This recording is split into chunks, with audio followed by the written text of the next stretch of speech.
सुलोचना चव्हाण यांचं नाव ऐकलं की आपल्याला लावणी हा प्रकार आठवतो आणि आठवतात त्या ठसकेबाज लावण्या। कसं काय पाटील बरं हाय का, अहो बरं हाय का, काल काय ऐकलं ते खरं हाय का, कसं काय पाटील बरं हाय का, सांगा बरं हाय का, काल काय ऐकलं ते खरं हाय का। लावणी सम्राज्ञी सुलोचना चव्हाण या पूर्वाश्रमीच्या सुलोचना कदम।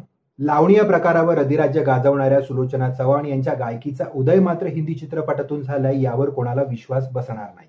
पण 1947च्या श्यामबाबू पाठक यांनी संगीतबद्ध केलेला चित्रपट होता कृष्ण सुदामा। या हिंदी चित्रपटाद्वारे सुलोचना चव्हाण यांच्या गायकीचा उदय झाला। त्यानंतर 1954 पर्यंत सुलोचना चव्हाण या हिंदी चित्रपटांमध्ये गात होत्या, पण रफी साहेबांसोबत फक्त 3 गाण्यांमध्ये आपल्याला सुलोचना चव्हाण यांचा आवाज एकत्रितरित्या ऐकू येतो। अविनाश व्यास यांच्या संगीतातील 1951चा चित्रपट होता दशावतार आणि त्या चित्रपटातील गाणं होतं खेल रे खिलौने तेरी काया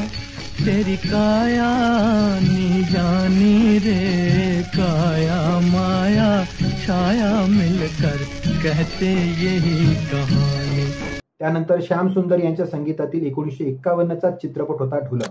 या चित्रपटातील गाणं होतं मगर हसीनाए बेखबर जरा देख चुपके से एक नजर मैं हूँ बेकरार नहीं नहीं मुझे तुझसे प्यार नहीं नहीं। त्यानंतर सोनिक ओमी या संगीतकार जोडीपैकी सोनिक यांनी संगीतबद्ध केलेला 1952चा चित्रपट होता ममता आणि या चित्रपटातील गाणं होतं तेरा मेरा मेरा तेरा प्यार प्यारी तेरा मेरा मेरा तेरा प्यार तेरा मेरा मेरा तेरा प्यार प्यारी तेरा मेरा मेरा तेरा प्यार। 1954 पर्यंत हिंदी चित्रपटामधून गायलेल्या सुलोचना चव्हाण 1955ला कलगीतुरा या चित्रपटातून प्रथम मराठीत आल्या। याच चित्रपटाचे दिग्दर्शक शामराव चव्हाण यांच्याशी त्यांचा विवाह होऊन हिंदी चित्रपटामधून उदयास आलेलं त्यांचं गाणं पूर्णपणे मराठी होऊन गेलं। सुलोचना चव्हाण आणि रफी साहेब यांच्या हिंदी गाण्यांच्या लिंक्स खाली डिस्क्रिप्शन मध्ये दिले आहेत,